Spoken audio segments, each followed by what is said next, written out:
मुझे लग रहा है बॉलीवुड में सतयुग आ गया है क्योंकि विलेंस खत्म हो गए और आप दोनों जो है वो लास्ट के दो विलेंस यहाँ पे लग रहे हैं।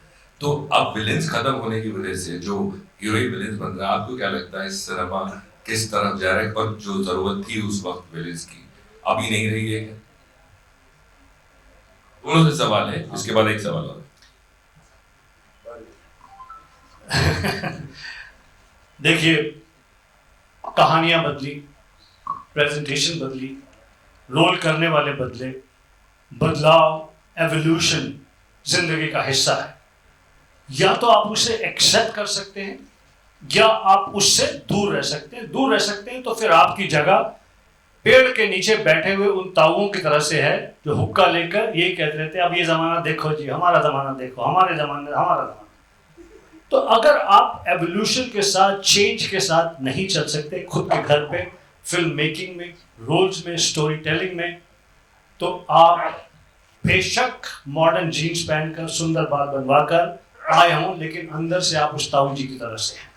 हमने ये डिसाइड किया है, मैंने खुद ने, कि इवॉल्व, जो आपको नहीं उस एवोल्यूशन में जमता आप मत करें, बट इवॉल्व, कीप प्रोग्रेसिंग। जैसे मैंने प्रोग्रेस का उदाहरण दिया कि किस प्रकार से आज की हीर चुलबुली जबरदस्त, गेटिंग एवरीथिंग, आज की हीर दिविता जुनेजा है।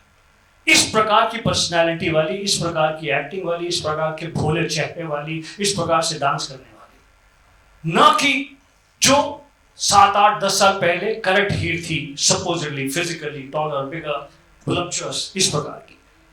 उसी तरह से खलनायक का रोल जो है, कुछ तो फिल्मों में लिखना कम हो गया, दूसरा क्या है कि सबको चैलेंजेस पसंद है।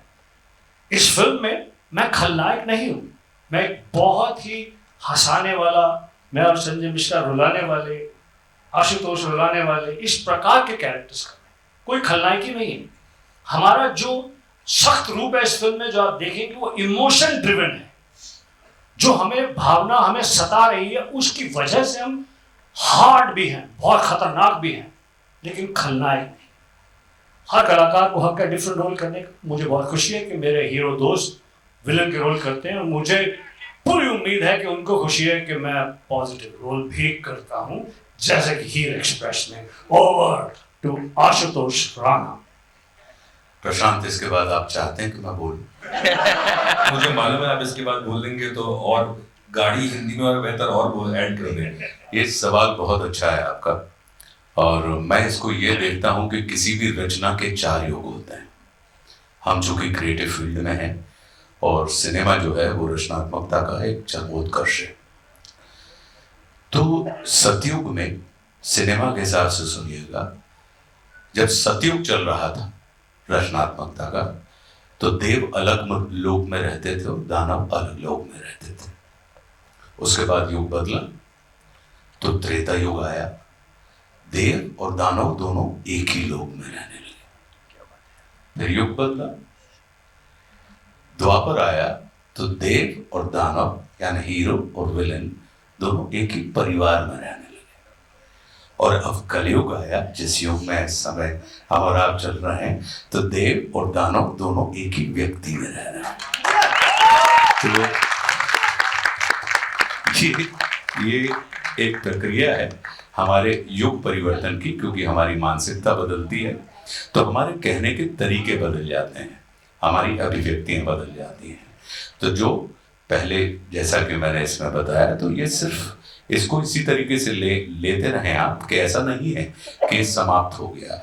ये बिल्कुल सर्कल में हम और आप घूम रहे हैं। तो सत से शुरू हुए और कल पे आ गए, वापस कल से समाप्त होकर हम वापस सत पे चले जाएंगे। तो ये रचनात्मकता का एक एंगल है जो लगातार चलता रहता है। अच्छा हुआ मैंने आपको ऐड करने के लिए बोला।